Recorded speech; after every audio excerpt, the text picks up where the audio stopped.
This is Supreme with another review. Today I've got the Legacy Collection TIE Fighter I'm going to show you. Actually, it comes in a pretty nice box. Show you this. The back.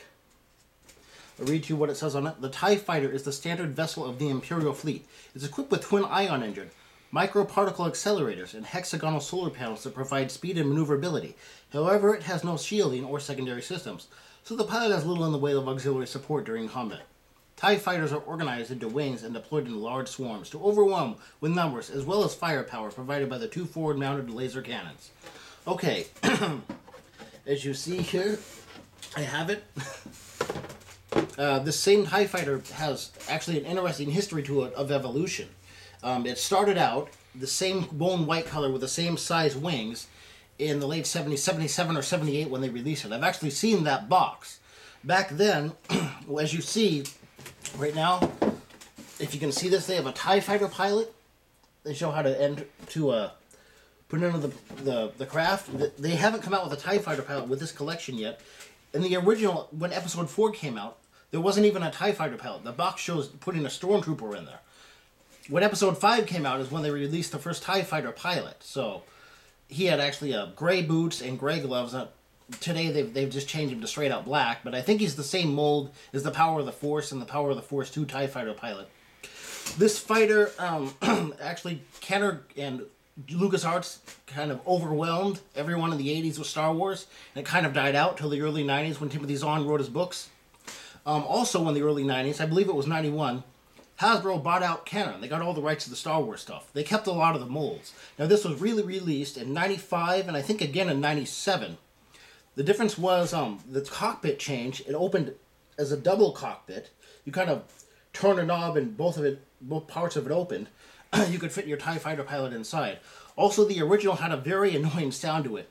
The back didn't look at all like the movie. It had a little handle. With the handle, it had a button. It made a monotonic buzzing sound.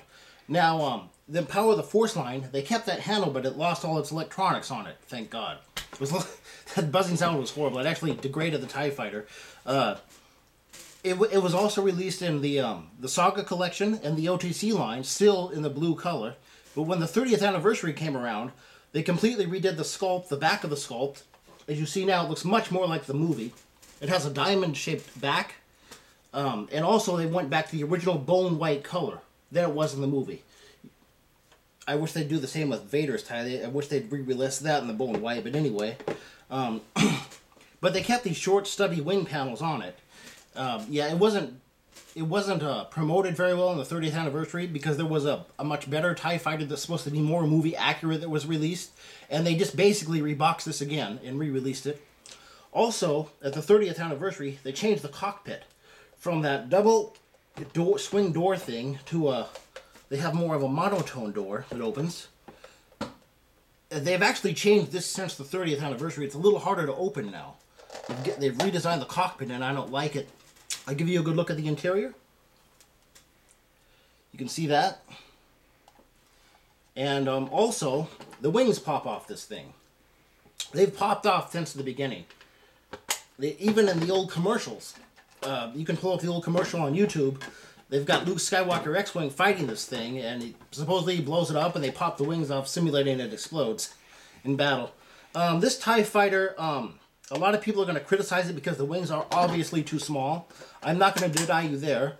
The other TIE I'm going to review next has much larger wings.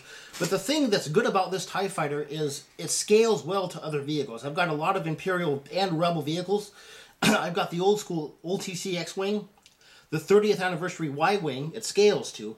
The Lambda class shuttle, if you have the large TIE fighter next to the Lambda shuttle, the wings actually make the shuttle look small, almost like the same size as the TIE fighter. Well, the Lambda's pretty big. I mean, the large wing on top, but a lot of things are completely out of scale with the new TIE, although it is better.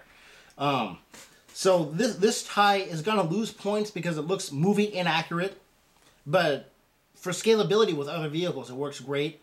One thing I also don't like that Hasbro did, about 2007 when I started recollecting Star Wars again, the 30th anniversary version of this was $20 at Fred Meyer. I picked this one up at Walmart for like $27 a couple of weeks ago. They've raised the price quite a bit. And I think between the, as I said, between the 30th anniversary and the Legacy Collection, they've made the cockpit actually worse. So it takes some hits, some heavy hits there.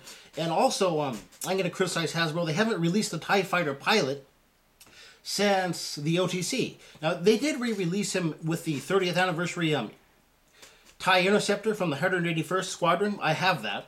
They've also got him with a Toys R Us TIE Fighter, which I'm going to review next. But to just straight out go out and buy a TIE Fighter palette, you haven't been able to do it. So, you know, Hasbro loses some points there. All in all, with scalability and everything, I might give this a 7, but since they raised the price on me, it's going to get a 6.75 as a rating. Yeah, if they would have kept the price around $20, I may have given it higher because inflation's gone up a bit and stuff, but you know, it gets a 6.75. It has a lot of drawbacks. They've made the cockpit worse and raised the price. That kind of pissed me off. But anyway, if you want something that kind of harks back to the original or scales with your other vehicle, I still recommend trying to get this, but make sure you get it on sale. Okay, this is Supreme signing out, and may the Force be with you.